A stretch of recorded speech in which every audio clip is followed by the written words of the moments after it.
Para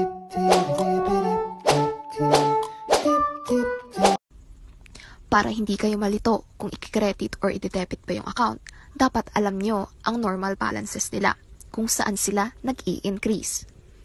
Assets, drawings, expenses. Nag-i-increase sila sa debit. Kapag nag-decrease sila, i-credit. For instance, sa assets, accounts receivables. Nagkaroon ng utang ang customer mo, kaya i-debit mo.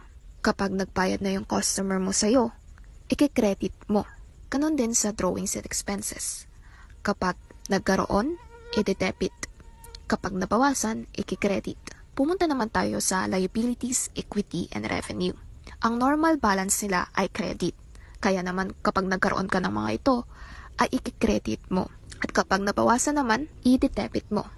For instance, sa liabilities, accounts payable.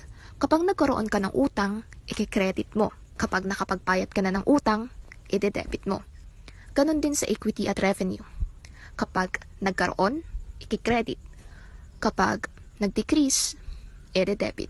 So, ang assets, drawings, expenses, ang normal balance sila ay debit kung saan sila nag-i-increase. Ang liabilities, equity, revenue, ang normal balance sila ay credit kung saan sila nag-i-increase.